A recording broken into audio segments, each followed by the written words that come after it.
बढ़ते हैं अगली खबर की ओर। अब बात करते हैं अदानी ग्रुप पे आए बड़े संकट की। अदानी ग्रुप के शेयरों में बुधवार से ही गिरावट का जो जोर है वो बढ़ता जा रहा है और शुक्रवार को ये सिलसिला जारी रहा। हिडनबर्ग रिसर्च की रिपोर्ट में क्या क्या आरोप लगाए गए हैं, आरोपों को लेकर अदानी ग्रुप का क्या कहना है और अदानी ग्रुप के दाव पर हिडनबर्ग ने क्या जवाब दिया है, पूरी डिटेल देने के लिए मेरे साथ मेरे सहयोगी ब्रजेश कुमार जुड़ चुके हैं।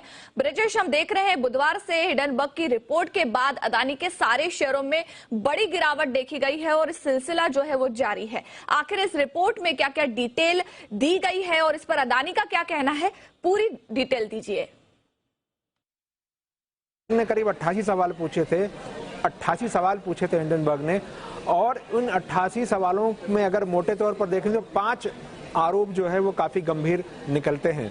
पहला आरोप ये था कि अडानी ग्रुप जो है अपने ही पैसे को देश के बाहर ले जाता है और वापस विदेशी संस्थाओं के नाम पर उनको भारत में निवेश कराता है और अपने शेयरों को जानबूझकर गलत तरीके से चढ़ाता है, आर्टिफिशियली उनकी वैल्यू को बढ़ाता है।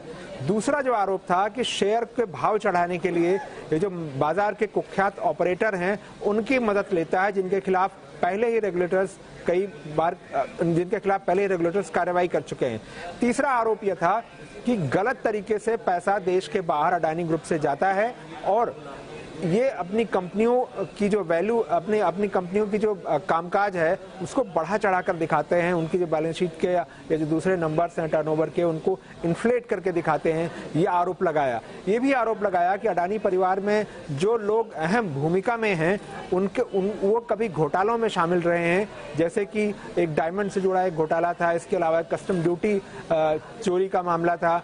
तो ये आरोप जो है लगाए और ये कहा कि आज भी ये लोग अहम भूमिका में हैं। इसके अलावा एक गंभीर आरोप ये भी लगाया कि अडानी ग्रुप के खाते जो है वो ठीक नहीं है, उनकी अकाउंटिंग ठीक नहीं है और शायद यही वजह है कि 8 साल में 4 बार सीएफओ जो है जा चुके हैं कंपनी में। तो उन्होंने खातों को लेकर के एक बड़ा सवाल उठाया।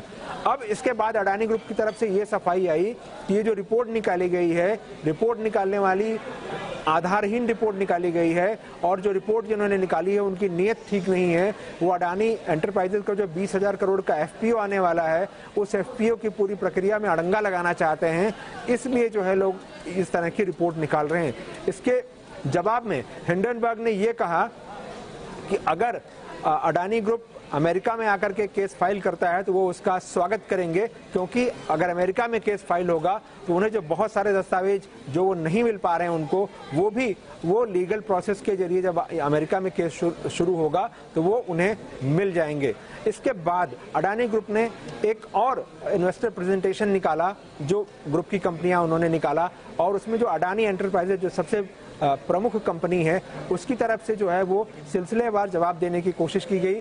उसमें ये कहा गया कि जो 88 सवाल उठाए गए हैं, इस 88 सवाल में से 21 सवाल जिसके बारे में ये कहा जा रहा है कि बहुत जांच पड़ताल करके इन्होंने निकाला है, वो कुछ नहीं है बल्कि डिस्क्लोजर्स हैं जो पहले से ही उन्होंने दे रखे हैं।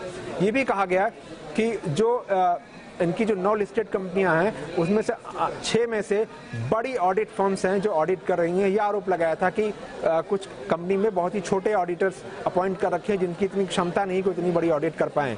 इसके बाद ये भी उन्होंने कहा कि जो रेटिंग एजेंसियां हैं उनके ग्रुप का कामकाज पर रेटिंग एजेंसियों की नज़र है, जिसमें से 3 ग्लोबल रेटिंग एजेंसीज हैं और 7 घरेलू रेटिंग एजेंसीज हैं जिन्होंने उनके कामकाज को देखा है और सारी चीज़ें देख करके जो है वो अपनी रेटिंग दी है।